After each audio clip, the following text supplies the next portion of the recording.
Mirëmbrëma gjithë, përshëndetje dhe mirë se keni ardhur. Si çdo pasdite në ekranin e televizionit shqiptar, do të shihemi dhe dëgjohemi sot për një temë për të cilën ne diskutojmë dhe flasim çdo ditë. Ndonjëherë kemi dëshirë të bëhemi pjesë e tyre, ndonjëherë duket sikur përdoremi, keq përdoremi, shpërdorohemi. Pastaj vërtet besojmë në çështje për të cilat dua të dalim të protestojmë, sidomos për gjëra që kanë të bëjnë në mënyrë direkte me jetën tonë, me përmirësimin e cilësisë së jetës dhe me gjithçka që na rrethon në mjedis. Do të flasim sot për kulturën e protestave. Sa kulturë protestash kanë shqiptarët, të bashkohen bashkë për një çështje për integrimin e të gjithëve, përtej kauzave politike, ku të gjithë e dimë që pjesa numerike e çështjeve që lidhen drejt për së drejti me politikën është relativisht e madhe. Veteran, po themi, jo për nga mosha, po për mënyrën se si është angazhuar gjithmonë si pjesë e shoqërisë civile, kam kënaqësinë të kem në studio zotin Sazan Guri, mirëmbrëma, mirë se erdhët. Ju falenderoj. Ne shihemi për herë të parë tek programi Pasdites, kështu që shumë faleminderit që ka ardhur dhe që do na japësh një pjesë të kohës tënde. Përveç kësaj, për çështje të rëndësishme shoqërore që lidhen me atë çka tham në fillim me përmirësimin e jetës tonë, janë edhe shumë të rinj të angazhuar, aq më tepër edhe kur flitet për raste emergjencash, siç kanë qenë edhe ditët e fundit, në të cilat është përfshirë Shqipëria për shkak të përmbytjeve në jug. Në studio me ne është Klod Leka. Përshëndetje, mirë se erdhët, ju falenderoj që jeni këtu. Në të majtën time dhe në të djathtën tuaj, Anita Lushi, përshëndetje, mirë se erdhët, ju falenderoj. Jackson Çela, përshëndetje, mirë se erdhët, është aktivist për lëvizjen rome dhe egjiptiane, por jo vetëm kaq, ndërsa Anita dhe Klodi për lëvizjen pro universiteteve. Për universitetin, më fal. Aq më tepër që edhe kjo ka qenë një çështje shumë e rëndësishme dhe e prekshme këto ditë edhe në kuadër të reformave etj. E nisim me Sazanin për një arsye shumë të thjeshtë, e para se ne kemi respekt se jeni pak më i madh se ne. Dhe e dyta, sepse ju keni kohë që merreni me çështje me ndjeshmëri dhe sensitivitet në opinionin publik, si pjesë e shoqërisë civile. Keni marrë kauza i vetëm, ju janë bashkuar 2 njerëz, 5 njerëz, 7 njerëz, 100 dhe kështu me radhë. Fillimisht për këtë dua të flas, për konceptin e protestës. A quhet protest një gjë e cila mund të bëhet edhe në mënyrë të paqët dhe të heshtur, pa qenë nevojshme të shash njerëzit deri te brezi 27 për të patur sukses? Unë protestën e kuptoj sidomos persona që janë në fushës pedagogjike, akademike, ndoshta kanë peshë më të madhe kur edhe protestojnë sepse janë njerëz të besueshëm. Po edhe një shtresë tjetër, siç janë këngëtarët, artistët, akademikët e vërtet, edhe këta bëjnë një shtresë shumë të mirë që kur edhe protestojnë, që do të thotë kur bashkojnë pushkën dhe penën, si ka zonë rilinda si tanë që bashkuan pushkën dhe penën që arritje i ndryshim derisa vajten ke autonomia, pastaj ke pavarësia dhe pastaj ke liria e vërtetë e këtij populli. Dhe sot nuk ka çizme të shkelura, nuk ka pushtues të huaj, po pushtimi ka një kategori tjetër, mund të jetë pushtim mjedisor, mund të jetë pushtim teknologjisht, mund të jetë pushtim vendimarrjesh të gabuara. E ky është pushtimi më i madh kur ti bën një vendimarrje pa pyetur qytetarin dhe nuk ka ndonjë ndryshim të madh me atë që të mbajti turku 500 vjet, apo të mbajti mbreti 15 vjet, apo edhe diktatori 40 vjet. Pra, në një mënyrë tjetër, pavarësisht se jemi në një rend demokratik, që do të thotë që i përket krau, i përket popullit, por ndonjëherë qytetari nuk e di pozicionin e vetvetes dhe e pranon zgjedhjen që i vë tjetri që është në pushtet, sepse e mendon atë shumë të fuqishëm, e mendon biznesmenin akoma më të fuqishëm dhe politikën e majtë të djathtë i mendon si të papërballueshëm. Ndërkohë që ata bëhen bashkë kur marrin një vendimarrje, kanë edhe arrën, edhe gurin, po në fakt nuk kanë zotin me vete. Sepse një vendimarrë si gabuar nuk e bën dot ta mbuloj vetveten, sepse diçka si puna e Dutit e ka lënë mangët ai. Do të thënë ti Sazan thuaj që njerëzit me një lloj integriteti në publik, po themi, ose me një lloj fuqie në publik, janë një prirje për të krijuar modele që mund t'i ndjekin të tjerët më kollaj se sa njerëzit e thjeshtë. Shumë kollaj, sepse unë e vërej që disa njerëz e kanë aureolën për shkak të televizionit që është artist, ose që është këngëtar, ose që është një piktor i talentuar, ose që është akademik. Zoti Fuga për shembull, po ti ishe edhe zoti Artan Fuga, ose edhe zoti Lubonja, ose zoti Stefani, po këta janë njerëz shumë të diskret, ose gjuhën popullore të veçuar, që unë bëj këtë thotë, më lër mua për shkrimin, thotë kolegu im, miku im, Vrapusi, miku Pylli që jam me andet, marr Andrean e këta që s'më zëmrohen, se profesor Artanin e kam kushërinë tim, e di se s'më zëmrohet po t'i them në një fjalë, me Lubonin mund mbaj ca rezerva, po janë disa të tillë gazetar, artist, këngëtar, njerëz publik që e kanë fokusuar veten ke një çështë ose një opinionist. Për shembull zoti Bushati, po ja vesh kohë, zoti Arian Çani. Vetëm një pyetje. Si po thoje, pa përmendur ema konkret, po thoje që persona të ndryshëm gazetarë analist fokusohen në një çështje të caktuar, se mua s'm duket kështu. Mua më duket sikur flasin të gjithë për të gjitha.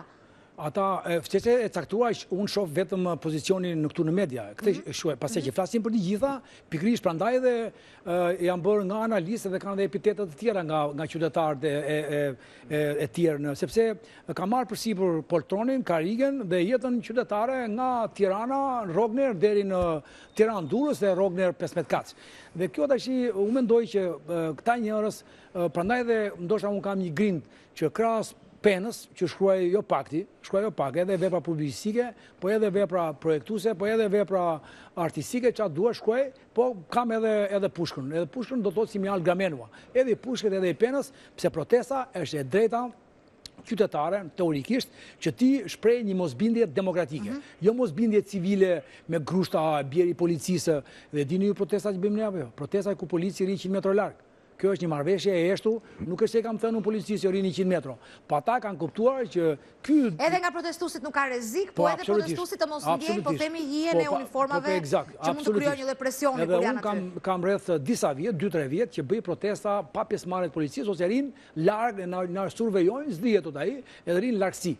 Atë këto protesta janë shumë miqësore, janë shumë të paqme, është argument, është fjalë zoti brenda, është qytetari, është jo qytetar fshatar në kuptimin e keq fjalës, po qytetar civitar, qytetar civil, që din çka kërkojnë, din ku do shkojnë dhe din çfarë bëjnë.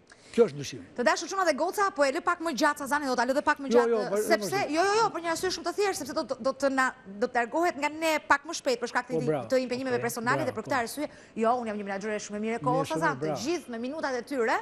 Ndërkohë Klod të rinjt kur protestojnë, shpesh herë e duan një lloj protagonizmi. Për shembull, po të ketë në një incident të vogël, pa pasoja shumë të mëdha, protesta bëhet më besueshme. Po bëhet më e besueshme. Është konflikti, shpesh herë ai që lind ndarje shoqërore. Dhe ndarja shoqërore është kushti domosdoshëm për me kriju një besueshmëri ose për me ngritë çështjen kauzën në nivelet e duhura publike. Dhe pastaj duket sikur duan ta përvetësojnë, po themi. Protagonizmi nuk është diçka shpesh herë me pasoja ose e dëshirueshme. Ajo ka dhe pasojat e saj negative. Protagonizmi i jep personit i cili arrin me artikulu një kauzë caktuara dhe përgjegjësi publike, i jep edhe riskje të caktuara, i jep edhe një detyrë ose një barë, sepse ai duhet të përfaqësojë krejt opinionin e masës me të cilët ka dalë të protestojë. Sot kjo çështja e protagonizmit ka shërbyer në rastet dërmuese ka shërbyer më shumë si një fenomen negativ, pasi ka përprirje që ta distancojë ose ta baltos një kauzë caktuar si të privatizuar. Për në fakt, e rëndësishme është që një kauzë caktuar të artikulohet më së miri. Pastaj se kush është në krye të kauzës, nuk është ndonjë çështje me rëndësi. Shpesh herë ata që e denoncojnë protagonizmin përmbajnë vetvete një ndjenjë inferioriteti, mund të themi, ose servilizmi, ose mungesët një artikulimi sa më drejtë asaj që ai beson. Tani që më kujtoha protagonizmi, më kujtohet sigurisht se nuk ka kaluar shumë kohë që atëherë, protesta e konsideruar më e madhja e viteve të fundit, që ishte ajo për sa i përket armëve kimike dhe trajtimit të tyre në Shqipëri, dhe më kujtohet që pavarësisht se çështja ishte e njëjta, kauza ishte e njëjta, Sazan, njerëzit e flamurit ishin të ndryshëm. Ju ishit një person që e kishit iniciuar, që mendonit se e kishit iniciuar, unë po them që e kishit iniciuar, se nuk dua të distancohem. Pra ju mendonit që e kishit nisur, një grup tjetër mendoj se e kishit nisur, një grup tjetër, ka që vështirë është të bëhen njerëzit bashkë në protest, kur të paktën kemi kauzën që është po e njëjta. Shiko, ato është duke qenë mosha më të... Mua nuk më falen të gabime që të bëj protagonizmin, e shprehur shumë një djali që kanë gjarë të jetë në i mirditor, në i lezjan, se këta kanë bëjnë pa një të fara. Ta gjeta? Mirditor, po së është rëndësishme. Nga e folve do me tregu që një dialektit një qikë, Sazani? A është rëndësishme fare nga dialekti, po e gjeta nga logjika cerebrale, se përdorin vetëm mirditorët logjikën cerebrale dhe lezjanët. Këta përdorin logjikën cerebrale dhe marrësi e madhe, edhe ndonjë nga thethi, janë zona caktuara, jo çdo njeri përdor logjikë cerebrale. Edhe unë e kuptova që përdori logjikë cerebrale shumë të mirë, pavarësisht që unë nuk e di çfarë shkolle është e tjerë. Nes, ka rëndësi, se miritori ka potencë gjenetike jashtëzakonisht që nga truri që ka 90%, bile ka 1/1 koeficient. Ndërkohë që bota tjetër ka 0,65 koeficient kur pjesohet kjo me këtë. Nes, Dhe edhe më pëlqeve për logji. Si pjestohet kush me kë? Koeficienti shqiptar, mjeditor dhe i mariotët e ka 1. Që po të pjestohet kjo këtu me këtë këtu, i del 1. Nësa këta brajtëse falet që janë kafgjerët, që jemi ne, e kemi 0,9, 0,85. Nësa ata të tjerët janë ca Europian që na urej neve ti, ata e kanë shumë ngushe, kanë 0,65. Okej, mirë drejtë. Ata nëse është çështë tjetër. Jo, por i përshtypje. Këta që janë gjerman, francez, angles, që e kanë të gjerë si neve, ata janë ish pellaz, ish mirëditor, dhe prandaj dhe na duan këta Europian. Kur thot ai, do shkosh në thellë, po mos e ndërto rrugën me asfalt thot ai, sepse do prishet ajo që është djepi i njerëzimit etj. Pra këta janë që na duan, disa pjesa të Po, e kishim lënë te pjesa që juve nuk ju falen gabimet e protagonizmit. Bravo, shumë i që e kape, se mund të haroje. Jo, s'ka gjë, prandaj jam pak më rresë. Nuk na falet që un kam kuptuar që shqiptarët e duan protagonizmin për shkak edhe të kaluarës së tyre që kanë qenë njerëz të lavdishëm dikur dhe sot i kanë ngelur si rudiment protagonizmi, heroizmi edhe ajo që quhet dhe ndryshe nëse s'bën protagonizëm, ai kalon indiferentizëm. Më duket se un kam kapur të qels. Për çdo protestë që kemi bërë, un kam arritur t'i bashkoj në zyrën time dhe them që zyra ime merr ka 15 karige, po njerëz të mirë merr 30-40. Dhe un kam arritur të formoj 30-40 veta në zyrë që kam bërë një formim të grupeve të ndryshme, pazon protesta e Dogs Protest, protesta e qenëve Endacak, para bashkisë, po ishin të ndryshëm. Edhe me njëri tjetër nuk shkoni asgjë kundi. Unë arrita, ndoshta edhe me moshë, po ndoshta edhe si staf profesori që janë, po ndoshta se kam edhe studenta që më respektojnë, më dëgjojnë për shkak të marrëdhënieve që krijoj kur jap mësim, ndryshe nga shumë pedagogë të tjerë, që s'më shkon mendja gjë tiu, po vetëm ti brymos, ti formoj. Ta duan vendin, të duan veten, të kenë dashuri me njëri tjetrin. Dhe unë arri që në zyrën time të përgatis 30-40 veta bërtham për armët kimike, që askush nuk i njohti, një nga ta ishte djali im që është në Filan sot, i cili me 40 veta të tjerë, vunë edhe, nuk u ekspozuan shumë, por bën zjarin, bërthamën, qfarë, që nuk e lanë sheshin në orën 2 natës, 3, 4, 5, 6, se po të lije sheshin që polica të i në vërdalë, për ta zënë sheshin mund të se zje do të nesmen se mbylleshin rrugët, po ishin ta 20 veta. Kështu është edhe këtë dog protesti, protesta e qenëve Endacak, pasi bashkia kështë vrarë një qenë, pra, unë kam patur këtë mundësi, po edhe unë mas moshës 50 vjeç, ndoshta 45 vjeç, që e kam lënë më njanë protagonizmin, edhe thosha, para kauzës, bëja 3 fjalë të arta më mend atyre, para kauzës të gjithë jemi liliputa, jemi shumë të vegjël, para asaj kauze të madhe. Do harrojmë Altin Goxhe, thoshte Altini ose kudo tjetër. Do harrojmë do një diçka me njëri tjetrin, do t'i lëmë mbas, do t'i shumëzojmë me zero. I fusin i sertar, edhe mos e hap, dosha mos e hapni kur, po nëse do ta hapën mbas protestës. Të lutem edhe bëja këto fjalë dhe edhe arria të bëja larg protagonizmin, poshtë indiferentizmin dhe të bënim një ajo që është etik. Etika është dashuri me njëri tjetrin, dashuri për kauzën, respekt për njëri tjetrin, sepse kur fillon mua akoma dhe sot, dije për shembull, profesor, je i madhërisëm, po ai personi që ke aty pranë, ai person ka mangësi ka të meta.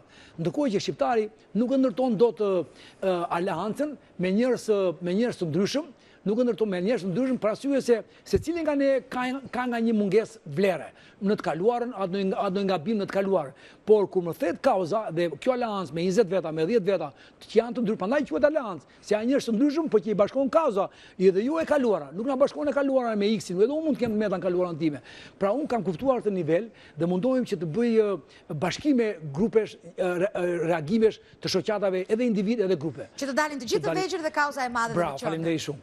Si ma kapet i gjeni unë? Po, i profesori madhërishëm më buri dheut, si, po s'ka kapa po eksakt, në këtë që moment. të dali kauza e madhe edhe ne të tjerët jemi që i shërbejmë ka. Pra, dali Mali Tomori, themë, Mali Tomori ngrihet me malet të tjerës. 2751 metra mini Venedetit. 2400, jo, 2425-30 ca. Vërtet, se më shkësuar mua 2751 më e lartë? Është Korabi, 2700. Korabi, Po, është më i madhërishëm Tomori, si është shumë i bukur. Drejt. Anita.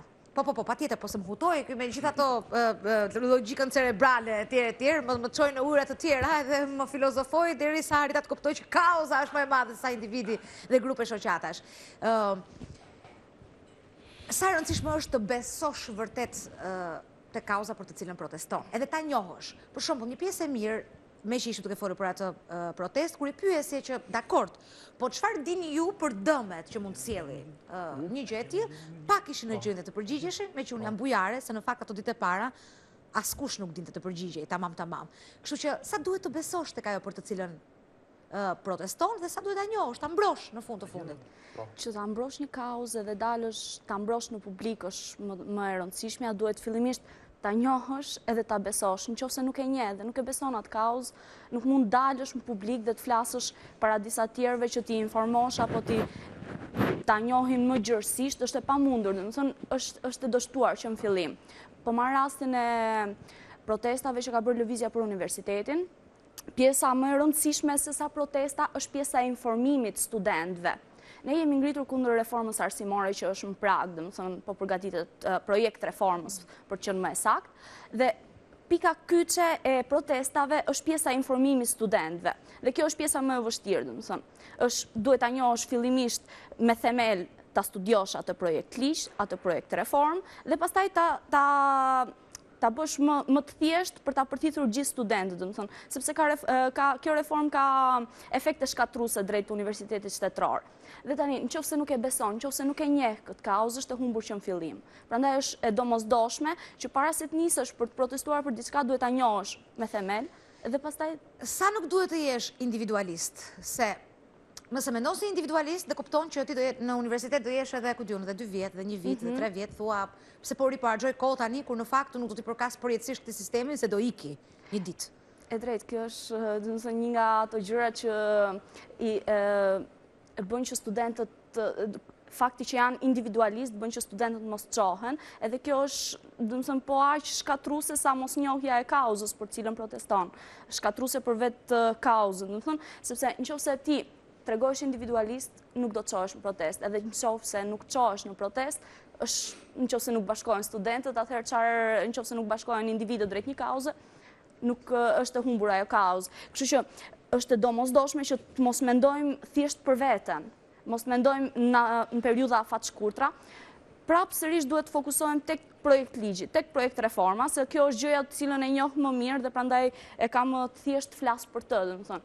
Nëse do tregoheshim pragmatist, unë tani e mbaroj shkollën, domethënë, për punë 1 muaj, 2 muaj e mbaroj shkollën dhe nuk kam më punë me të, do thosha nuk do të çohem, nuk do protestoj.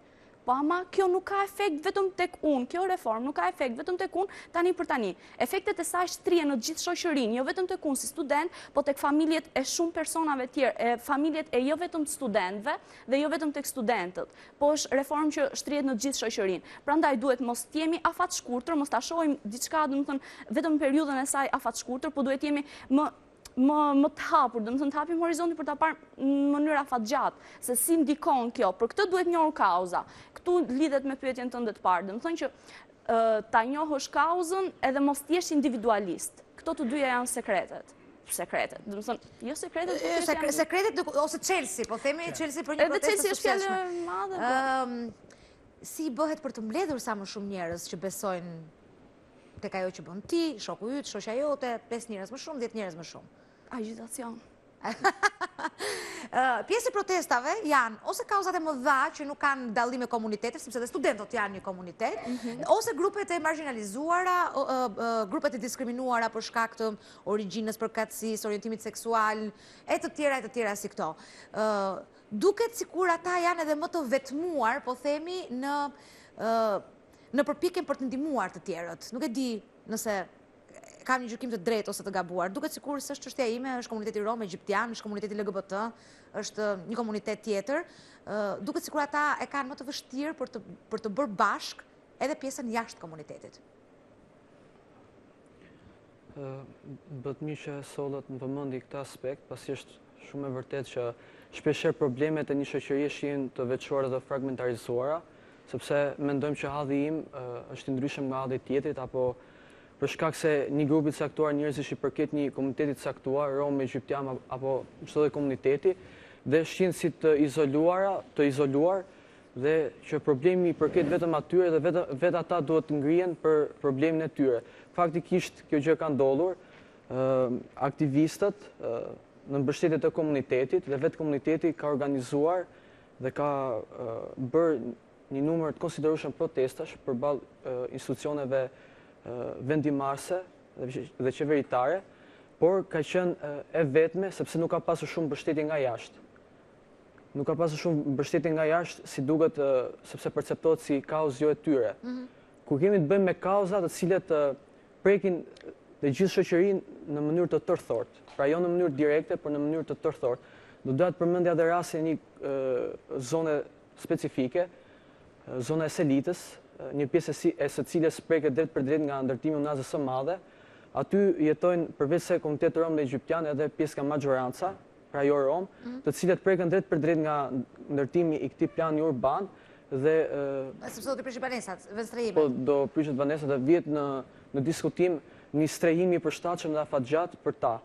Dhe në këtë rast nuk ka mbështetje dur nga jashtë, pra nga qytetarët, nga opinioni publik, qoftë edhe mbështetje pasive, pra duke qenë mbështetës edhe pjesëmarrës aty në protest tek sheshja, po Fizikisht të paktën. fizikisht përballë institucionit ku ngrihet protesta.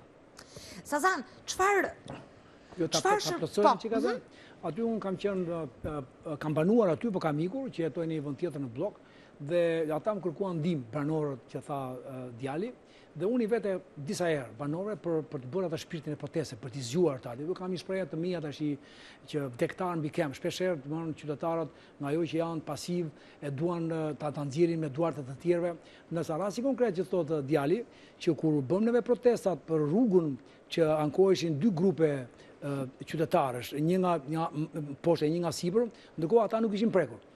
Dhe shqiptari atëherë vjen filozofia që kur të vi ajo si quhet mortaja tek shpara fshatit tim, bile kur të vi ke obori, ke dera e shtëpisë, mos edhe aty ke ajo kravati, atëherë mund të kujtohet ai për mbijetesë shqiptari, kujtohet o babon preku mua. Ndërkohë, francezët për shembull, që janë një francez, si është ajo, dy francez bëjnë, tre francez bëjnë revolucionin, ata pikërisht ngrihen në momentin që sapo filloi si një nismë e gabuar një vendimarrje, po edhe prek X person, një grup, një shtesë vogël. Atëherë, rasti kur ne bëm protestën për këtë segment nga Kopshi Botanik deri ke parë duke juve.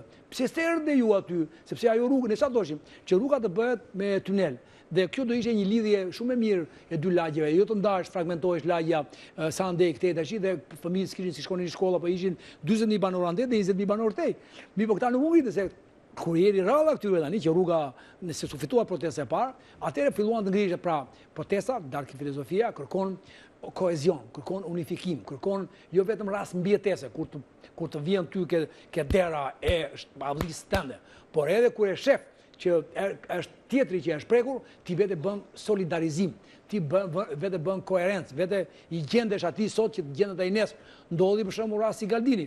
Ç'a ishte rasti Galdini? Që ti e përgjithson të rast Galdini, sikur mund të jetë Sazani, sikur mund të jetë Kozeta, sikur mund të jetë djali, që mund ndodhi ty nesër, por në fakt na ka ndodhur. Po nuk e kemi ditur mirë, që motra ime që më ka ikur para 5 vjetësh, nda mëm si rasti Galdini. Po një tjetër iku para një javë, ta mëm si rasti Galdini. Pra, familje ka një Galdini. Gjithmonë të ekspozuar ndaj një problemi të tillë. Bravo. Atëherë Galdini ishte ai që guxoi, që e tha, tash i vjen e kërcënojnë Galdinin, atëherë do ta ndjesh ti sikur po të ndodh kjo e Galdinit. Pra ti do vesh ta mbrosh Galdinin, mbron vetëm, mbron nesër, mbron të ardhmen, mbron fjalën e lirë, mbron atë autokrasinë që është krau i qytetarit. Prandaj thuhet demokraci, edhe vjen nga fjala shqip, kratio thon ata greke. Jo, është krah, është fuqia që ka një person, një individ, një qytetar, por sidomos kur janë grup. Sepse ata kur marrin mendimin, ata janë në rregull, ata kur marrin mendim gabuar, i keni vënë re, edhe majta dhe djata, bëhen bashkë ata.